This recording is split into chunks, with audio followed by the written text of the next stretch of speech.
મિત્રો જો તમે કોઈ એપાર્ટમેન્ટમાં તમે ફ્લેટ બુક કરાયો હોય અને એ ફ્લેટમાં તમારે પ્રમોટર જોડે અથવા તો કે જે બિલ્ડર છે એની જોડે વિવાદ થાય અને વિવાદના બહુ લાંબો ચાલે અને પછી એ ફ્લેટ જે તમારા નામે બુક થયો હોય તમે એનું હવે જ ચૂકવેલું હોય અને એ ફ્લેટ જો થર્ડ પાર્ટીને વેચી નાખવામાં આવે તો પ્રમોટર સામે ક્રિમિનલ એફઆઈઆર કરવાની ફરિયાદ થઈ શકે. એ મતલબનો ચુકાદો ગાંધીનગરના કોર્ટ દ્વારા આપવામાં આવેલો છે. તો આખો મામલો શું છે હું તમને જણાવું. તો મામલો એવો છે કે વૈષ્ણોદેવી સર્કલ પાસેની એક સ્કીમ છે, એમાં એક બાયર છે રચના શર્મા. એમણે એક ફ્લેટ નોંધાયેલો હતો અને એ ફ્લેટ નવેમ્બર 2012માં 66 લાખની આસપાસની કિંમતમાં નોંધાયો હતો અને 2015ની આસપાસ એનું પજેશન આપી દેવાનું હતું.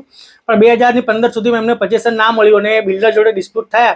તો એના કારણે પછી બિલ્ડરે શું કર્યું કે એનું પજેશન આપ્યું નહીં, એટલે મામલો ગયો હતો રેરામાં અને રેરામાં 2019 સુધી મામલો ચાલ્યો અને રેરા એવું કીધું કે તમારે આને પજેશન આપવું જોઈએ.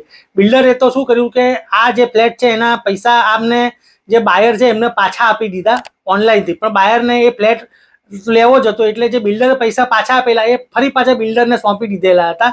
એટલે આ મામલો બહુ લાંબો ચાલ્યો અને રેરાનો ઓર્ડર પણ આવ્યો હતો, પણ અંતે બિલ્ડર દ્વારા પજેશન નહીં આપવામાં આવતા અને મામલો પાછો ગાંધીનગરની ક્રિમિનલ કોર્ટમાં ગયો હતો અને ગાંધીનગરની ક્રિમિનલ કોર્ટમાં દ્વારા એવું ઠરાવવામાં આવ્યું છે કે ભાઈ બિલ્ડર દ્વારા રેરાનો ઓર્ડર આવ્યો છે તેમ છતાં પણ આ જે મકાન જે આમનું રચનાબેનનું હતું એ રચનાબેનનું મકાન ત્રીજી વ્યક્તિને આપી દેવામાં આવ્યું છે. એટલે એક પ્રકારનું કહેવાય ને કે છેતરપિંડી અને વિશ્વાસઘાત ગણાય. એટલે અડાલજ પોલીસ છે, અડાલજ પોલીસના બિલ્ડર વિરુદ્ધ એફઆઈઆર કરવાનો આદેશ આપેલો છે. અને છેલ્લે કહી દઉં કે આ કયો મામલો છે, તો આ રચના બ્રહ્માનંદ શર્મા વર્સિસ પેસિફિકા બિલ્ડર્સનો મામલો છે અને એ સ્કીમનું નામ છે રિફ્લેક્શન્સ.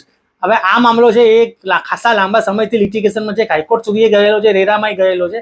એટલે આ જે એફઆઈઆરનો ઓર્ડર થાય એમાં પણ બિલ્ડર તરફથી અપીલ કરી અને ઓર્ડર પોતાની તરફેણમાં લેવામાં આવે એવી 100% શક્યતાઓ છે. પણ આ એક ઉદાહરણ છે કે જો તમારી ફ્લેટ તમારી મરજી વગર જે બધું તમારા નામે ડોક્યુમેન્ટ હોય ને થર્ડ પાર્ટીને વેચી દેવામાં આવે તો આ પ્રકારની એફઆઈઆર કરવાનો જે એક રસ્તો છે એ તમે તમારા વકીલ સાહેબની સલાહ લઈ અને આગળ વધીને અપનાવી શકો છો.